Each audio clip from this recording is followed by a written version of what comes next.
ሰላም ጤና ይስጥልን የተከበራችሁና የተወደዳችሁ በዓለም ዙሪያ የምትገኙ ጣና ቴሌቪዥን ቤተሰቦች እንደምን ዋላችሁ።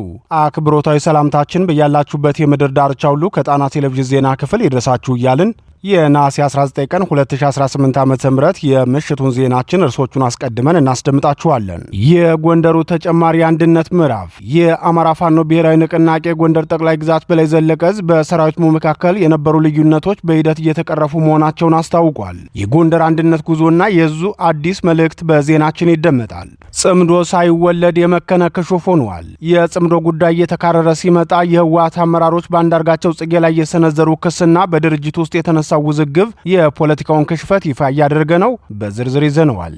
አፈሳውን የተቃወሙ ወጣቶች እየተገደሉ ነው። የብልጽግናው ስርዓት ወጣቶችን በግድ ወደ ወታደራዊ ማሰልጠኛ ማዕከላት እያጓጓዘ መሆኑ ተነግሯል። አፈሳውን በመቃወማቸው ስለተገደሉት ወጣቶች የደረሱንን መረጃዎችና የሚነሱትን ጥያቄዎች እንዳስሳለን። በሌላ በኩል በተለያዩ የትግራይ አካባቢዎች ስለተፈጸሙ የድሮን ጥቃቶች የደረሱንን መረጃዎችና ጽምዶ በአማራው ላይ ሊያመጣ ስለሚችለው ጉዳት የሚዳሰሰው ዘገባችን ሰዓቱን ጠብቆ ይቀርብላችኋል። እነዚህንና ሌሎች ዜናዎችን አካተን ያዘጋጀነው የጣና ቴሌቪዥን የምሽት ዜናችን ከዚህ ሰዓት ጀምሮ ወደ እናንተ መቅረብ ይጀምራል። እስከ መጨረሻው አብራችሁ እንድትቆዩ እየጋበዝን ወደ ዝርዝር ዜናዎቹ እናልፋለን።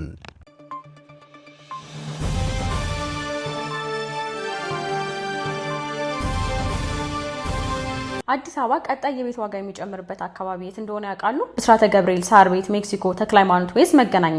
እነዚህ ዋጋቸው ከፍተኛ በሆኑ የከተማችን ቦታዎች ላይ ተመጣጣኝ ዋጋ ያላቸውን ቤቶች ከ3 ሚሊዮን ብር ጀምሮ እስከ 6.5 ሚሊዮን ብር ድረስ ከፍተኛና እውነተኛ ቅናሽ የተደረገባቸው እነዚህ ቤቶች ባለ 1 መኝታ ከ60 ካሬ እስከ 98 ካሬ፣ ባለ 2 መኝታ ከ85 ካሬ እስከ 137 ካሬ፣ ባለ 3 መኝታ ከ120 ካሬ እስከ 200 ካሬ ድረስ ይገኛሉ።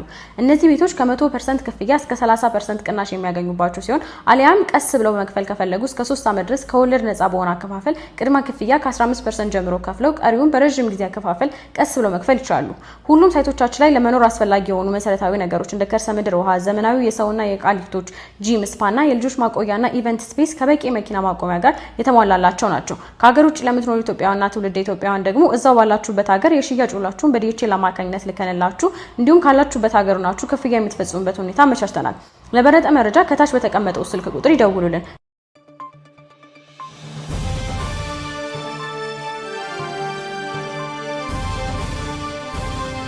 የጎንደሩ ተጨማሪ አንድነት ምዕራፍ የአማራ ፋኖ ብሔራዊ ንቅናቄ ጎንደር ጠቅላይ ግዛት በላይ ዘለቀ ዕዝ ከሐምሌ 5 የውህደት አንድነት ማግስት ጀምሮ በሁሉም ቀጠናዎች የሰራዊት ውይይት በማካሄድና መደበኛ ውጊያን በመምራት ውጤታማ ተጋድሎን እያካሄደ ይገኛል።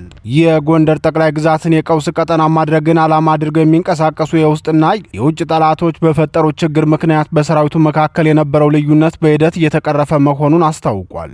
የጎንደር ጠቅላይ ግዛት በላይ ዘለቀ ዕዝ ህዝብ ግንኙነት መምሪያ አመሻሹን ለጣና ቴሌቪዥን በላከው መረጃ እንዳስታወቀው ከግዙፉ እቴጌ ጣይቱ ክፍለ ጦር ተለይተው የነበሩ አሃዶች ወደ ነበሩበት ተቋማቸው ተመልሰዋል በማለት መረጃውን ይጀምራል።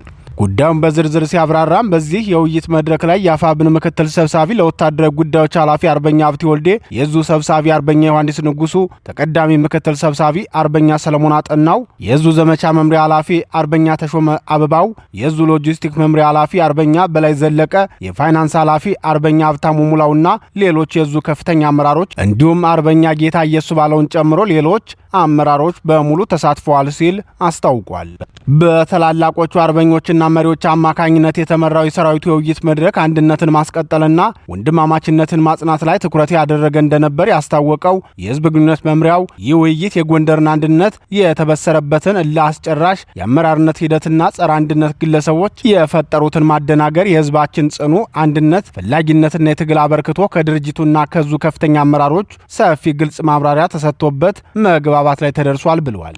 የአማራ ፋኖ ብሔራዊ ንቅናቄ ጎንደር ጠቅላይ ግዛት በላይ ዘለቀ ዕዝ ህዝብ ግንኙነት መምሪያ አክሎም የጎንደርንና የህዝባችንን አሸናፊነት የማይሹ አካላት የራሳቸውን የግል ፍላጎት ለማርካት ሲሉ ከዕዙና ከክፍለ ጦሩ ለመነጠል እንዲሁም ጥርጣሬዎችን ለመዝራት ያደረጓቸውን ተደጋጋሚ ሙከራዎች በመድረኩ በጥልቀት የገመገመ ሲሆን ችግሮቹን በአንድ የጋራ ማዕቀፍ ውስጥ በመፍታት ተቋማዊ አንድነትን ማረጋገጥ ቅድሚያ የሚሰጠው ተግባር መሆኑን አስረድተዋል። በመሆኑም ከዚህ ቀደም ሲስተዋሉ የነበሩ ውስጣዊ ውጥረቶችንና ቅራኔዎችን በመተው የጋራ ወንድማማችነትንና ተቋማዊ አንድነትን በላቀ ደረጃ ለማጠናከር ወደ ነበሩበት ክፍለ ጦሮች ተመልሰው ተቋማቸውን ማጠናከርና ማጽናት እንዳለባቸው ገልጸዋል በማለት ተናግረዋል። በውይይቱ ላይ የተሳተፉት አባላት በበኩላቸው ከዚህ በፊት የነበሩ የሐሳብ ልዩነቶችና ጥያቄዎችን በግልጽ መድረኩ ላይ በማቅረብ በድርጅቱ በዙና በክፍለ ጦሩ ከፍተኛ አመራሮች በኩል አዎንታዊና ግልጽነት የተሞላበት ማብራሪያ ተሰጥቶባቸዋል። አንድነት የምርጫ ጉዳይ አይደለም ግዴታ እንጂ በማለት አስተያየታቸውን መስጠት የሚጀምሩት አባላቱ አንድነት የትግላችን ቋሚ ምሰሶ መሆኑን በማረጋገጥ እዙና ክፍለ ጦራችን በሚሰጠን ማንኛውም ግዳጅ ላይ በቁርጠኝነት በመሳተፍ የህዝባችን የህልውና ትግል ወደ ተሟላ ድል ለማድረስ ዝግጁ ነን። ለአማራ ህዝብና ጎንደር አንድነት ጠላቶች ተመቻችተው እንደማይቀርቡ ገልጸዋል።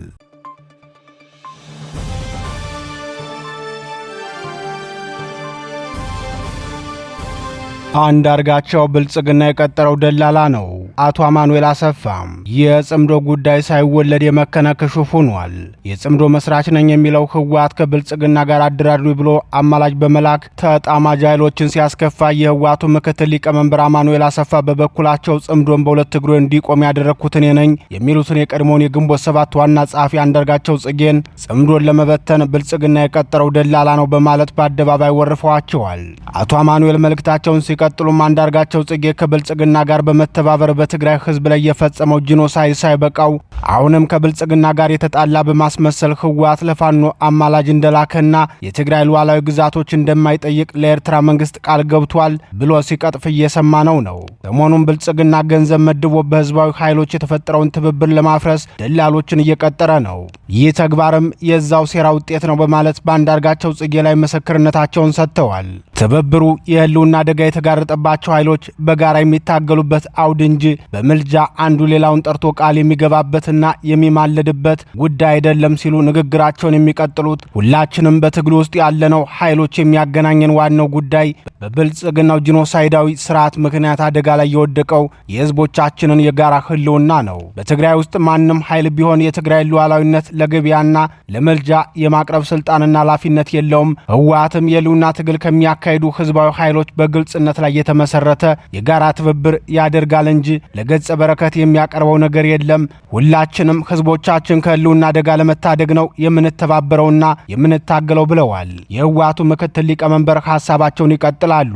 ሰሞኑን አንዳርጋቸውና መሰሎቹ የበግ ለምድ ለብሰው በትብብሩ ኃይሎች መካከልና በህዝቦቻችን ውስጥ ጥርጣሬን በመንዛት ትግሉን ለማንኮላሸት እየሰሩ ነው። ሰው እንዴት እድሜ ልኩን በዚህ ደረጃ በሴራ ፖለቲካ ተጠምዶ ይኖራል? ለማንኛውም ህወሓት በኤርትራ መንግስት በኩልም ሆነ በሌላ መንገድ ለማንም ኃይል የላከው ምልጃም ሆነ የገባው ቃል የለም። የሚያገናኘን የጋራ የህልውና አደጋና የጋራ ትግል ነው። ይህም የበግ ለምድ በለበሱ ተኩላዎች እንዳይደናቀፍ አድርገን እንገነባዋለን ሲሉ በአማራ በኩል ያለውን የጽምዶ ክንፍ አስተባባሪ ነኝ የሚሉትን የቀድሞውን የኢሃፓ፣ የሄዴን፣ የቅንጅት፣ የግንቦት ሰባት አባልና አመራር የነበሩትን አቶ አንዳርጋቸው ጽጌን በግልጽ ወርፈዋቸዋል።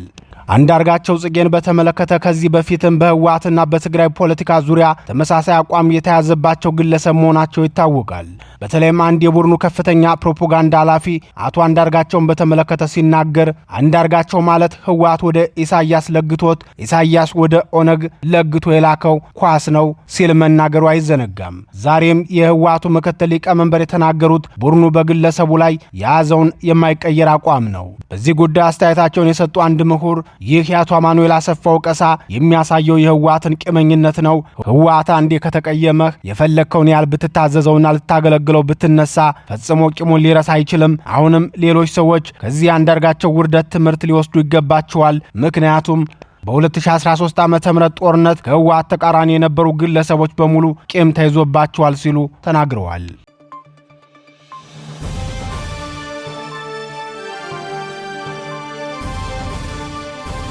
አፈሳውን የተቃወሙ ወጣቶች እየተገደሉ ነው። ለጦርነት ፖሊሲው ታማኝነቱን ለማሳየት የተነሳው የብልጽግናው ስርዓት ወጣቶችንና ታዳጊዎችን አስገድዶ ወደ ውትድርና ማሰልጠኛ ማዕከላት እያጓጓዘ ይገኛል። ከቀናት በፊት ከጎንደርና ወሎ ጠቅላይ ግዛቶች አስገድዶ ያፈሳቸውን ወጣቶች በ110 አውቶቡስ ጭኖ ወደ ብር ሸለቆ ወታደራዊ ማሰልጠኛ ማስገባቱ ይታወሳል። ነገር ግን ይህን የስርዓቱን ዘረፈጅና አገር አውድም ፖሊሲ የሚቃወሙ ወጣቶችና ታዳጊዎች በስርዓቱ ነፍሰ በላ ሰራዊት በግፍ የተገደሉ መሆኑን በተከታታይ መዘገባችን አይዘነጋም።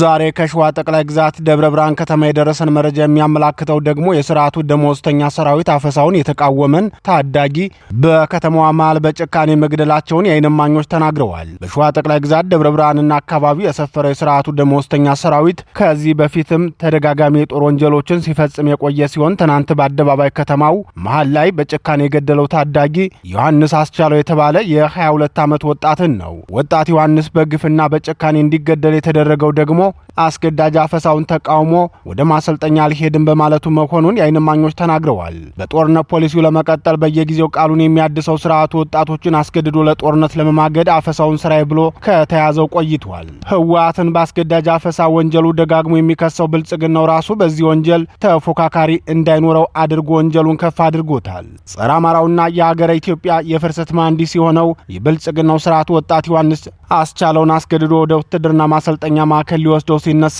ወጣቱ የሰጠው ምላሽ ለማላምንበት ትግል አልሰለፍም በማለቱ በትናንትናው ዕለት ደብረ ብርሃን ከተማ መሃል አደባባይ ላይ በአሰቃቂ ሁኔታ ተገድሏል። የወጣቶች ህይወት የሀገር ተስፋና የወደፊት ብርሃን ቢሆንም ስርዓቱ ግን በወላጆች ስቃይ የሚደሰት አረመኔ መሆኑን አሳይቷል ሲሉ ተናግረዋል። ከወጣት ዮሐንስ አስቻለው በተጨማሪም በአማራ ክልል የተለያዩ ከተሞች ተመሳሳይ ነውርና ስርዓታዊ ወንጀል በተደጋጋሚ መፈጸሙን ከአካባቢው የሚደርሰን መረጃ ያመላክታል።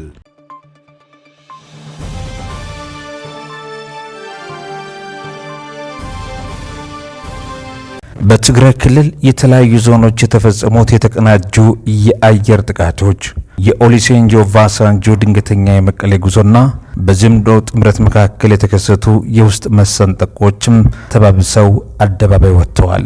ባለፉት ተከታታይ ሳምንት በብልጽግና መንግስት በኩል ምንም አይነት ይፋዊ መግለጫ ባይሰጥም በትግራይ ሰማይ ላይ የዘነቡት የድሮን ጥቃቶች የመስክ ወታደራዊ ሚዛኑን እያወኩት ይገኛሉ። ጥቃቶቹ በከፍተኛ የደህንነት የስለላና የቅኝት ድሮን እንዲሁም መሬት ላይ ከሚገኙ የህብረተሰብ ክፍል ደህንነቶች መረጃ በተገኘ ጥብቅ ቅንጅት የተመሩ ናቸው ተብሏል።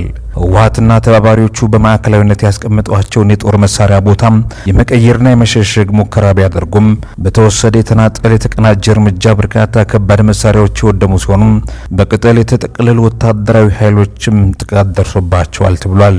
ለአብነት ያህል በራያ አዘቦ ወረዳ ገነቴ ጣቢያ በተወሰደ እርምጃም አንድ መድፍና አንድ ታንክ እንዲሁም በርካታ የመድፍና የታንክ ተተኳሾች ተደምስሰዋል። በተመሳሳይ ዕለት በሰሜን ምዕራብ ትግራይ እንደ አባጉና ከተማ አቅራቢያ በአርሚ 11 ወታደራዊ መጋዘን ላይ ያተኮረ የድሮን ጥቃትም ተፈጽሟል።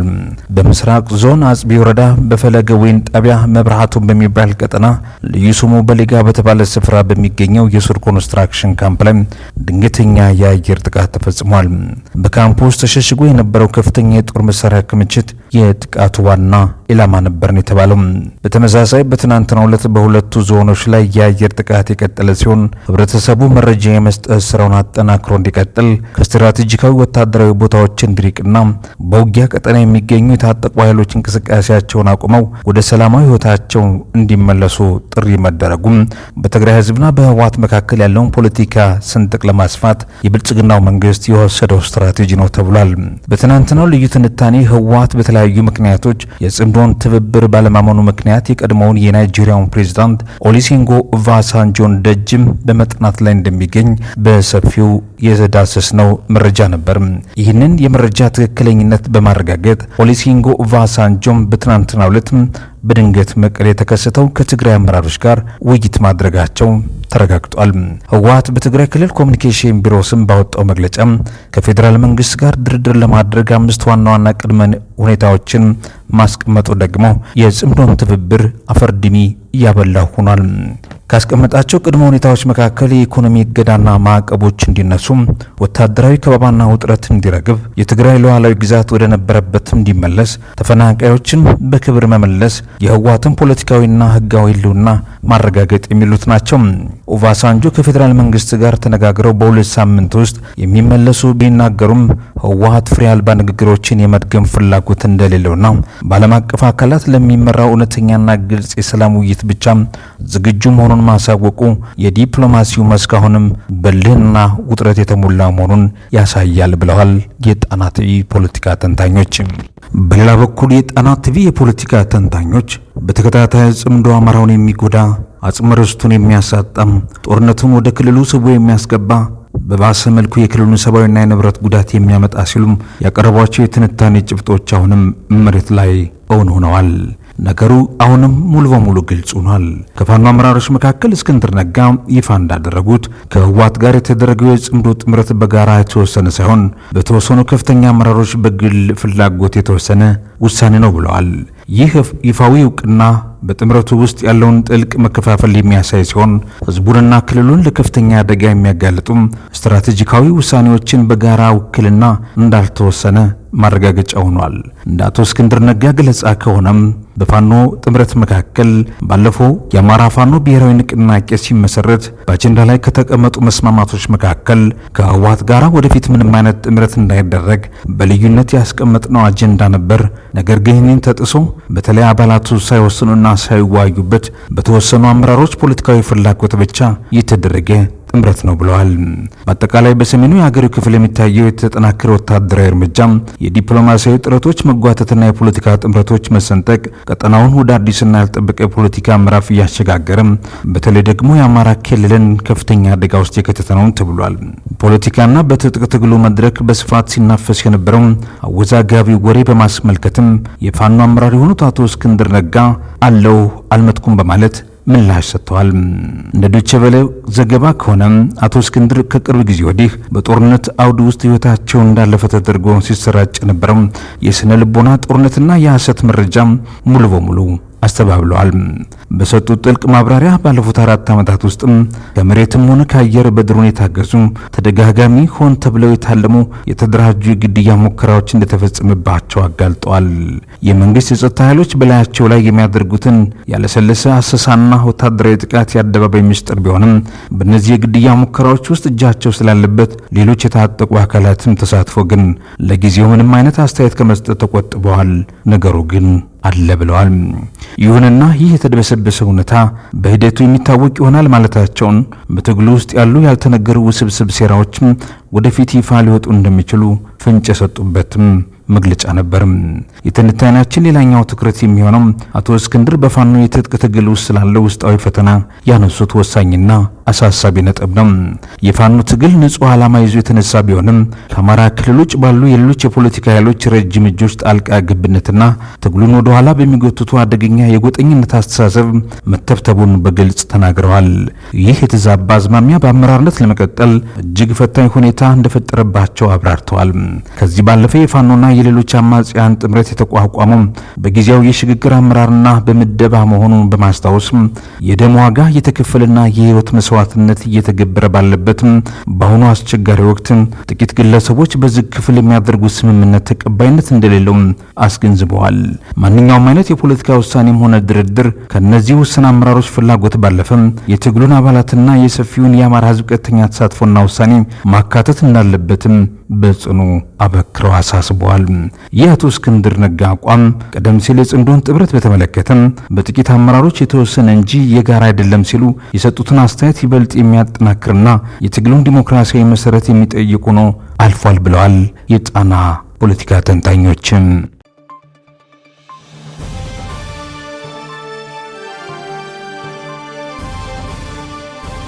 ክቡራትና ክቡራን የጣና ቴሌቪዥን አድማጭ ተመልካቾቻችን የሰዓቱ ዜናችን የተከታተላችሁትን ይመስል ነበር። ምርጫችሁ ስለምታደርጉን ከልብ እናመሰግናለን። ተሰናበትናችሁ። ጤና ይስጥልን።